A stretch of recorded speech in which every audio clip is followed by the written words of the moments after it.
یہی قریب میں جو رائے کا مرکز، میں پہلی دفعہ جب یہاں سے 4 مہینے لگا کر گھر گیا تو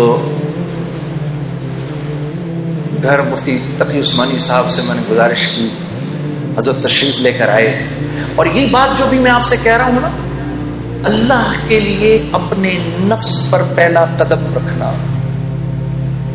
پہلا قدم نفس پہ رکھنا، دوسرا قدم جنت میں۔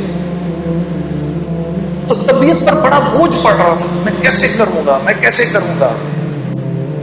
آج کے بعد اگر نامحرم عورت سامنے آئے گی تو میں نظریں کیسے ہٹاؤں گا؟ سامنے سے نامحرم عورت آئی، آپ کی اس پر پہلی نظر پڑی اور آپ نے اپنی نظر جھکا لی، اسی لمحے اللہ پچھلے سارے گناہ معاف کر دیتے ہیں،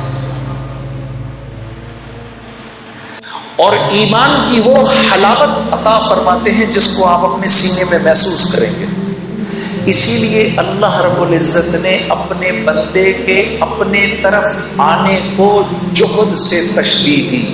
اللہ رب العزت کا ارشاد ہے والذین جاہدوا فینا، میرا وہ بندہ جو میری طرف آنے کی جہد کرے گا۔ آرام سے نہیں آ سکتا، آرام سے نہیں آئے گا، نفس پر بوجھ ضرور پڑے گا۔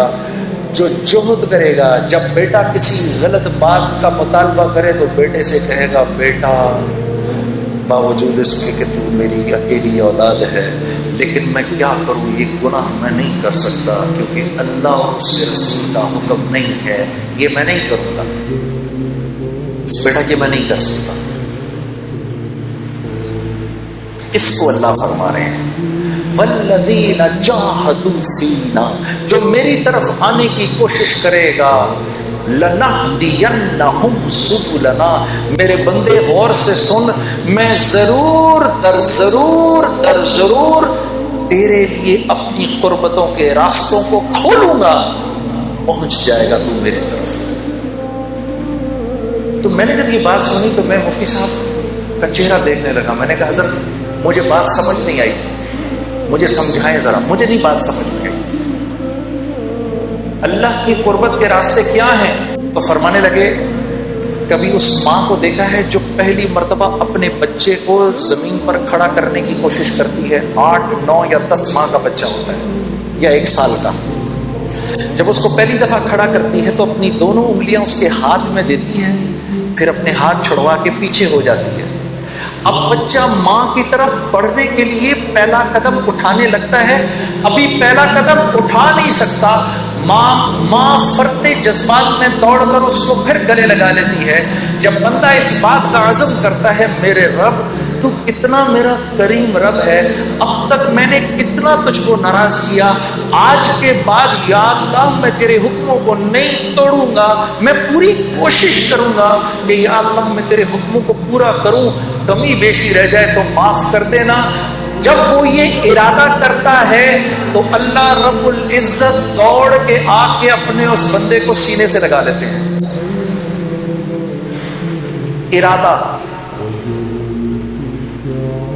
ارادہ، ملک کا بادشاہ، ملک کا حکمران ابھی اس بات کا ارادہ کرتا ہے، وہ جھوٹے منہ کہتا ہے، جھوٹے منہ میں اس ملک میں اللہ کے حکموں کو پورا کروں گا، اللہ کی مدد براہ راست اس کے ساتھ ہو جاتی ہے۔ جھوٹا ارادہ، اس کا کوئی ارادہ نہیں ہے۔ جب ہم کہتے ہیں نا حسبی اللہ، سوچے سمجھے بغیر ہم کہیں نا حسبی اللہ، بس اللہ میرے لیے کافی ہے، اللہ کافی ہو جاتا ہے۔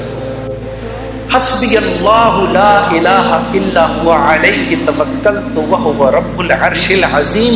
میرے دوستو یہ وہ دعا ہے جو دن میں اگر کوئی 7 مرتبہ شروع میں اور 7 مرتبہ شام میں اس دعا کو پڑھ لے پورے دن کے لیے، اور یہ وہ واحد دعا ہے جس کے بارے میں اللہ کے نبی نے فرمایا یہ میرا کوئی امتی اگر دھیان کے بغیر بھی پڑھے گا اللہ سارا دن اس کے ساتھ ہو جائیں گے۔ حسبی اللہ، میرا اللہ میرے ساتھ ہے۔ کبھی اکیلے میں بیٹھنا،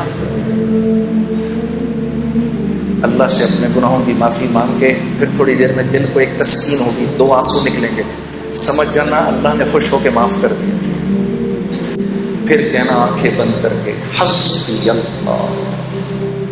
پھر یاد کرنا کہ بھائی نے کہا تھا یہ بات، ساری دنیا کا مزہ ایک طرف، یہ جو دو بول تم بولو گے حسبی اللہ، اللہ ایسا سکون دل میں دیں گے کہ تم کہو گے دنیا کی دولت بھی اس کے آگے ہیچ ہے. حسبی اللہ. تو ہمارا مسئلہ نیکیاں کرنا نہیں ہے. نیکیاں تو ہیں، دیکھو کتنا بڑا مجمع آ گیا جمعہ پڑھنے کے لیے، باہر بھی کتنے بیٹھے ہیں. ہمارا مسئلہ نیکیاں کرنا نہیں ہے، ہمارا مسئلہ برائی سے بچنا ہے. برائی سے نہیں بچا جاتا. برائی سے بچنے کا کیا مطلب ہے؟ کیا گناہ نہیں ہوں گے؟ نہیں، گناہ ہوں گے. برائی سے متقی کون ہے؟ وہ جو گناہ نہیں کرتا؟ نہیں، متقی تو وہ ہے جو گناہ کرتا ہے فوراً معافی مانگ لیتا ہے. یہ متقی ہے.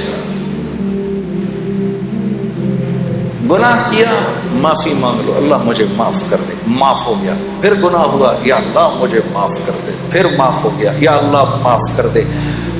کرتے کرتے کرتے اللہ رب العزت ایک وقت آتا ہے، اللہ فرماتے ہیں میرے بندے جب دیکھتے ہیں کہ تو معافی مانگ کے تھکتا ہے یا ہم معاف کر کے تھکتے ہیں، تو معافی مانگ مانگ کے تھک جائے گا، ہم معاف کر کے نہیں تھکیں گے. یہ تو ہم اللہ کو پہچانتے نہیں. آپ دیکھو یہ اسکول میں تو سبھی گئے ہیں، 8 بجے کا ٹائم، بھائی 8 بجے اسکول میں جانا ہے. 8 بجے نہیں پہنچو گے تو کیا ہو جائے گا؟ گیٹ بند ہو جائے گا. اس کے بعد گھسنے دیں گے اندر؟ نہیں گھسنے دیں گے. چلو بھائی باہر نکلو، ادھر سے گھر جاؤ. اب ادھر مؤذن اذان دیتا ہے، اللہ اکبر اللہ اکبر. اس رب سے بڑا کوئی نہیں ہے، یہی سب سے بڑا ہے. اذان ہو گئی، اذان کے بعد اللہ رب العزت کا حکم آنا چاہیے تھا، چلو بھائی بند کرو، مسجد کو بند کرو، اب کوئی مسجد میں نہیں داخل ہوگا. تو مؤذن سے کہا رک جاؤ رک جاؤ، ابھی تو میرے بندوں نے اذان سنی ہے، انہیں 15-20 منٹ تو دو. ابھی میرے بندے کاموں میں لگے، ابھی آئیں گے میرے بندے، ابھی آئیں گے. مسجدوں کے دروازے کھول دو، کیونکہ مسجد میری رحمت کی جگہ ہے، میرا گھر ہے. ابھی میرے بندے آئیں گے، کوئی بات نہیں اگر تھوڑی دیر ہو گئی تو، ابھی تو یہ آئیں گے. 15-20 منٹ کے بعد نماز کھڑی ہوئی، اللہ اکبر اللہ اکبر، قد قامت الصلاۃ قد قامت الصلاۃ. نماز کھڑی ہونے لگی ہے، نماز کھڑی ہونے لگی ہے. اب تو کہہ دینا چاہیے تھا اللہ کو، مؤذن کو، چلو جاؤ اب جا کر گیٹ پر تالے لگا دو. ہونا چاہیے تھا.